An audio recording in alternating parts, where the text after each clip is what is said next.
ভারতীয় বিএসএফ এখন বিজিবির পায়ে ধরে ক্ষমা চায়, সেটা আপনি দেখেন নাই? গত 17 বছর দেখেছিলেন এটা? সংস্কার এবং নির্বাচন, সংস্কার তো 8 মাস পর্যন্ত কোনো সংস্কার দেখি না। সংস্কার দেখলাম প্রধান উপদেষ্টা মহোদয়ের সংস্কার দেখলাম, তার গ্রামীণ বিশ্ববিদ্যালয় হলো, তার ম্যান পাওয়ারের রেজিস্ট্রেশন নিল, কিন্তু আমাদের তো দেশে তো কোনো সংস্কার দেখলাম না।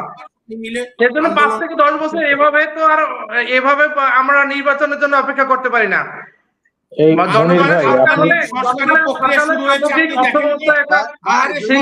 শেখ হাসিনা থাকতো 41 সাল পর্যন্ত অপেক্ষা করতে হতো।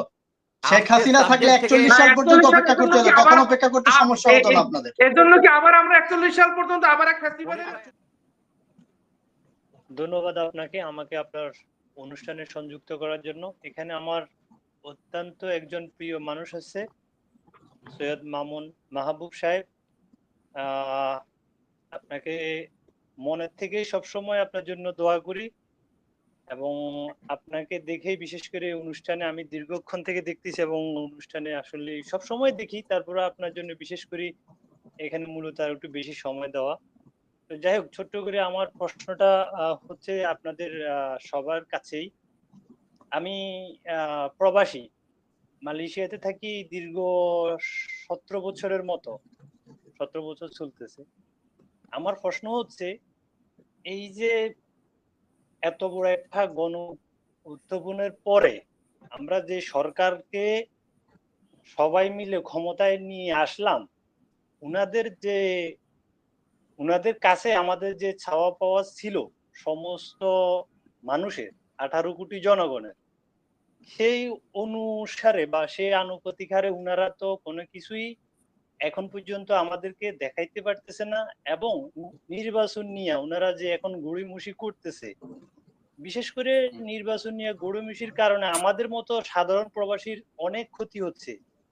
স্পেশালি মালয়েশিয়াতে আমি দীর্ঘ অনেক বছর থাকি, এখানে আমাদেরকে যে ন্যারেটিভ চোখে দেখা হয়, কারণ আমাদের দেশের কোনো ফরেন মিনিস্টার আমাদের মানে ফরেন যে অ্যাফেয়ার্স যেটাকে বলে, আমাদের দিকে ওইরকম একটা দৃষ্টি দেয় না, ওইরকম একটা দৃষ্টি দেয় না।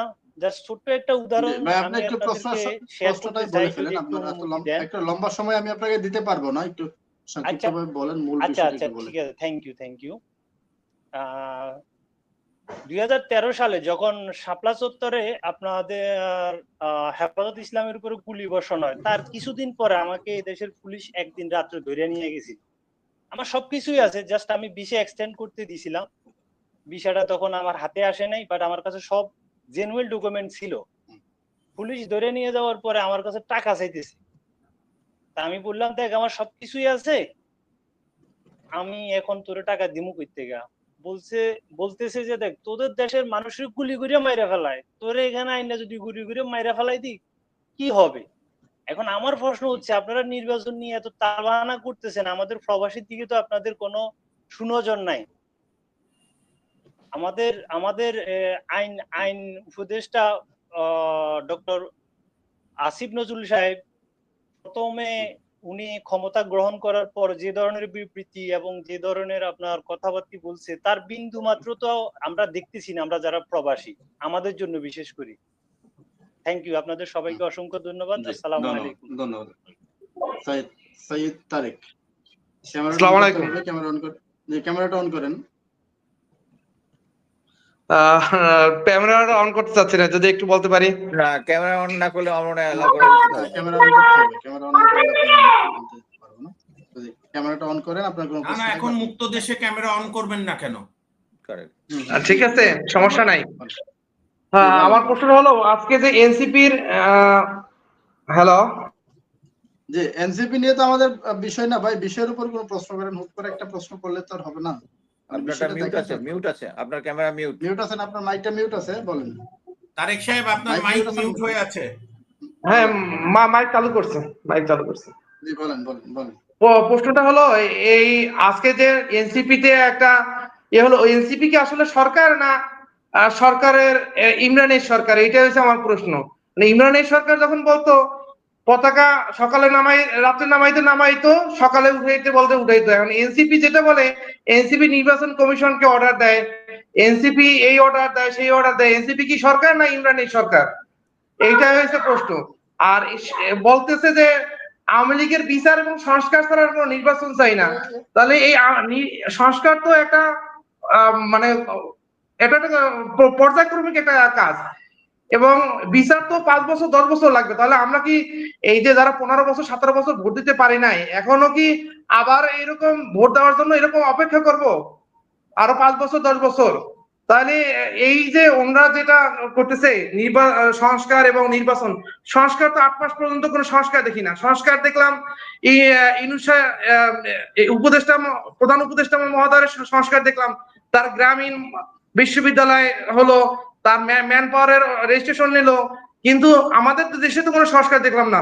আমাদের বাংলাদেশে এখন বর্তমানে বিনিয়োগের খুবই খারাপ অবস্থা, এবং সামগ্রিক অর্থনৈতিক এত খারাপ অবস্থা, এটা আসলে ওই এসি রুমে বসে কেউ বুঝতে পারে না। দেখেন না, সরকার বৈদেশিক ঋণ পরিশোধ করতেছে, আপনি সেই সংস্কার দেখেন নাই? পার্শ্ববর্তী দেশ যে ভারত কিন্তু সামগ্রিকভাবে সেই ভারতীয় বিএসএফ এখন বিজিবির পায়ে ধরে ক্ষমা চায়, সেটা আপনি দেখেন নাই? গত 17 বছর দেখেছিলেন এটা? তো একটা সরকার আছে, সেই ধরনের সংস্কার হচ্ছে, সেই ধরনের সংস্কার হচ্ছে, কিন্তু দুইজন বাংলাদেশিকে ধরে নিয়ে গেছে, তার বদলে 2জন ভারতীয়কে ধরে নিয়ে আসছে, তখন তারা বাধ্য হয়ে বাংলাদেশিদেরকে ফেরত দিয়েছেন। 9.5 ঘন্টা তারেক সাহেব, আপনাকে আমি 30 সেকেন্ডে আপনার ভাই হিসাবে একটা কথা বলি। আপনি বোধহয় আলোচনা শুরু থেকে আমাদের শুনছেন। আমরাও এই সরকারের নানা ব্যর্থতার কথা বলেছি, কিন্তু এটাও সত্য, স্বাধীন বাংলাদেশে এই প্রথম ভারত, পাকিস্তান এবং চীনের সঙ্গে বা অন্যান্য দেশের সঙ্গে চোখে চোখ রেখে ডক্টর মোহাম্মদ ইউনূসের সরকার কথা বলছে। সর্বশেষও যখন মোদির সঙ্গে বৈঠক হয়েছে, ইউনূস বিভিন্ন সমস্যার সমাধান ছাড়াও ডক্টর ইউনূস সাহেব আবারও বলেছে যে আপনি শেখ হাসিনাকে চুপ থাকতে বলেন। এবং পাকিস্তানের যে পররাষ্ট্র সচিব এসেছিল, বলতে দেন, আপনার প্রশ্ন বুঝেছি, উত্তরটা শোনেন। পাকিস্তানের পররাষ্ট্র সচিব যে এসেছিল, তাকে বা আমাদের সরকার বলেছে যে তুমি মুক্তিযুদ্ধের গণহত্যার জন্য ক্ষমা চাও, আর কত বিলিয়ন ডলার আমাদের পাওনা আছে নেবে। এই সরকারের অনেক ব্যর্থ আছে, সেটা নিয়ে আমরা সমালোচনা সবাই করছি, কিন্তু সংস্কারবিহীন কোন নির্বাচন আর শেখ হাসিনার নির্বাচন একই হবে। সংস্কার কিছু করতেই হবে, তাতে আমরা সেজন্য 5 থেকে 10 বছর এভাবে তো আর এভাবে আমরা নির্বাচনের জন্য অপেক্ষা করতে পারি না।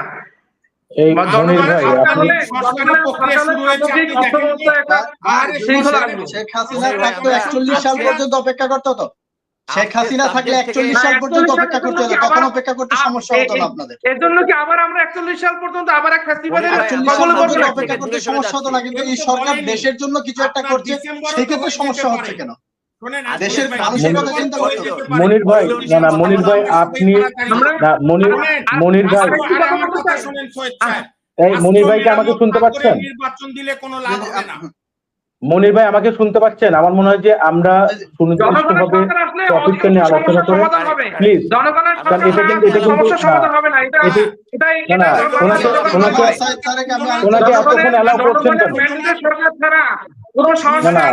সংস্কার হবে না, ওনাকে এত অ্যালাউ করছেন কেন? ওনাকে মূল টপিকে নাই, এটা মনির ভাই কেন এত অ্যালাউ করছেন? ধন্যবাদ আপনাকে, ধন্যবাদ। আরেকজন দর্শক আছেন, আপনি তো না মনির ভাই, অপ্রাসঙ্গিক আলোচনা তো আপনি এন্টারটেইন করা উচিত না, আপনি মূল সাবজেক্টে থাকেন। করিডোর নিয়ে আলাপই করতে পারলাম না এখন তো। আর এখানে এখন তো আমাদেরকে আলোচনা করার সুযোগ দিলেন না। উনি যখন সরকারকে নিয়ে বলছেন, বিভিন্ন বিষয় নিয়ে বলছেন, তো একটু ওনাকে এই জন্য জবাবটা দাও। মিজানুর রহমান বলেন। মিজানুর রহমান সাহেব আনমিউট করেন, কোন প্রশ্ন থাকলে বলেন, একটু আমরা আলোচনায় যাব। মিউট আছেন ভাই, আনমিউট করতে হবে। আপনি মিউট করে দিয়েছেন, আনমিউট করেন। এখন শুনতে পাচ্ছি না, মিউট আছেন।